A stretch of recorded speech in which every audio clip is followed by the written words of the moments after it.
Philippine Standard Time. It is now 40 minutes after alas 2 ng hapon, 2:40 on the clock. Magandang hapon and happy listening po sa mga nakatutok sa atin ngayon online and on air. Magandang hapon po sa inyong lahat. Doon sa ating texter na si John.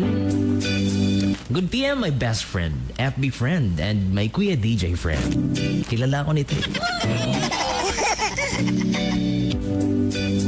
Kung pwede wag na lang isabi ang buo kong pangalan. Just call me John, 19 years old. May 2 taon pa bago ako makatapos ng aking kurso. May GF ako for 7 months na. Schoolmate ko siya at boardmate pa. Noon pinagbabawalan ako ng aking mga magulang na manligaw at mag-GF hanggat hindi ako nakatapos. At kinagalitan ako nang malaman nila na may kasintahan ako. Kasi may nakakita sa amin ng GF ko na magkasama ng rodeo. Kaya binantaan ako ng parents ko na hindi na ako papapasukin kung hindi ko ititigil ang pakikipag-meet sa aking GF. Kaya lagi na lang text at minsan chat. Hanggang nakipag-break sa akin ang GF ko at sinabing ayaw na niya sa akin kasi mama's boy daw ako, kaya ano ang gagawin ko. Magandang hapon sa iyo, John, and salamat sa pagtitiwala. At salamat din sa mga kaibigan natin nagbigay na ng kanilang payo opinion kanina. Ang dami nila eto pa, yung iba nagsipagdatingan pa salamat sa inyo, sa mga nakipagtalsikang laway din dyan ng kanilang payo. Salamat sa inyo. Ano bang kasalanan mo nun? Ikaw naman kasi baka hindi ka nagpaalam. Parents mo na makipag-meet ka pala, makipagtagpo ka sa GF mo kasi yung sabi mo makikipag-jamming ka lang sa mga friends mo, yun pala makikipag-meet ka na sa... Usually yung mga kabataan ganun Iba yung paalam, tapos yung iba din pala yung gagawin. Baka ikaw naman kasi dyan, hindi ka nagpaalam sa parents mo na makipagtagpo ka sa GF mo. Kasi nasa edad ka naman 19 years old. For sure, maintindihan ka nila kasi yung mga magulang natin dumaan din sa ganyang ganyang stage ng buhay. Yung nabubuang din sila sa pag-ibig. Kaya maintindihan ka nila nun So sa bahagi ng paghihiwalay sa'yo ng GF mo, tanong ko sa'yo dyan, napaliwanag mo na ba yung dahilan? So kung hindi mo napaliwanag, di paliwanag mo.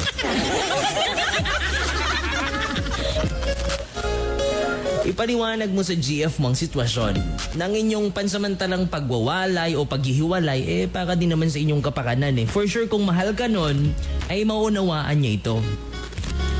At kung hindi niya ito mauunawaan, ibig sabihin nun, ito'y tanda na hindi kayo magkakasundo. Dahil ang tunay nga na pag-ibig, sabi-sabi nila, nakakapaghintay daw yan. Nakakapaghintay at nakakaintindi. Alam mo, Jan, maganda yung kurso na kinukuha mo At maganda din ang intensyon ng magulang mo. Maganda ang intensyon ng magulang mo na makapagtapos ka muna. Dahil alam nila, alam naming lahat na ikaw din ang makikinabang nito sa bandang huli. At alam mo dyan, kung sadyang kayo talaga sa isa't isa, panahon lang ang makapagsabi niyan. Kung hindi mo siya makukumbinse, ang masasabi ko ay madami ka pang matatagpo ang babae dyan. Babaeng mas magiging mabuting lifetime partner dyan. Batang-bata to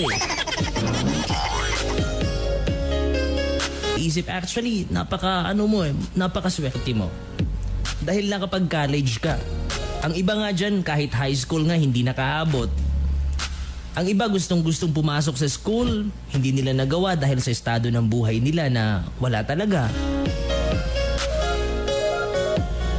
Sa mga estudyante o kabataan na may lifetime or may love life na daw sila, hindi pa nakapagtapos na yung status sa Facebook in a relationship na.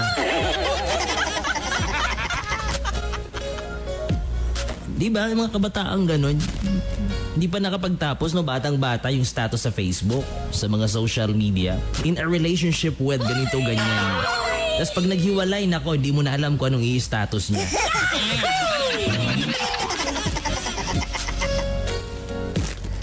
So hindi naman namin sinabing bawal ang mag-GF at mag-BF. Sabi nga ng mga texters natin dito, magandang inspiration yan. Di ba? Alam niyo mga kaibigan, sa mundong ito ngayon, napapansin natin, madaming napaaga or maagang nabuntis, naagang mag-asawa. Napansin niyo ba yon? Sabi ng katabi, opo, uso eh. Sa mundong ito sa ngayon, ang daming mga kabataang napaagang nabuntis, napaagang nakabuntis at maagang naging magulang.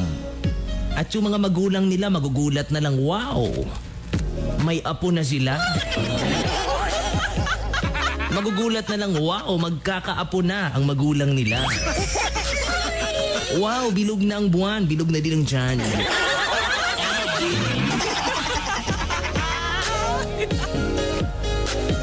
Sabi ng katabi, uso yan Jack James, manahimik ka. Uso nga. Ano kasi to? Real talk. Ika nga. Napansin nyo ba yun? Kaya sana sa mga kabataang nakikinig ngayon, sa mga kabataan, oo, alam namin, nagaklase ka mo sin matadong. Nag-aayo ka mo sin allowance. Na minsan sobra. Alam namin, dahil nga may ambisyon tayo eh. Kaso lang minsan hindi talaga maiwasang matisod, matapilok at magkamali sa ating mga desisyon. Ang iba naman, sabi nila, biktima lang daw sila. Oh. Ang iba gusto lang makiusok. Ay ang iba nagpupumilit na magka-love life kasi naiinggit sa iba. Sabihin nyo, bitter na naman ako. Hindi ito pagiging bitter, ito ay realidad sa buhay. No?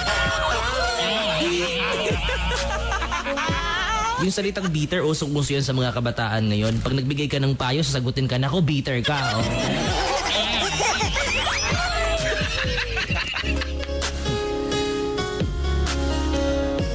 Totoo yun, di ba? Yung iba gusto lang magka-love life kasi naiinggit sa iba. Yung iba, tentasyon lang daw. Tentasyon si crush kasi maganda at gwapo. Yung iba nakakita lang ng maganda at gwapo, nako, mahal na kaagad nila. Kaya sana sa mga tulad kong kabataan, sana naman bago natin pasukin yan, dapat nating isipin at malaman na sa bawat kilos na ating gagawin sa buhay ay lagi itong may kaakibat na responsibilidad. Responsibilidad na dapat alam natin at kaya nating panindigan. Sapagkat tayo din at walang ibang sino man ang magsasakripisyo nito sa bandang huli, lalo na kung tayo magkamali sa ating desisyon. Alam natin na hindi kailanman mali ang magmahal, di ba? Sabi nga ng texter natin, magandang inspiration yan. Oo, alam natin hindi mali ang magmahal. Hanggat alam natin ang ating limitasyon at ang tama sa mali. At hindi din mali ang mabuntis at makabuntis. Ngunit dapat alam natin ang tamang panahon dito. Kaya lagi sana nating tandaan na ang lahat ng bagay ay mas gaganda at mas magiging masaya kung ito ay naaayon sa tamang panahon at sa tamang pagkakataon. It's Jack James Sailor on your radio.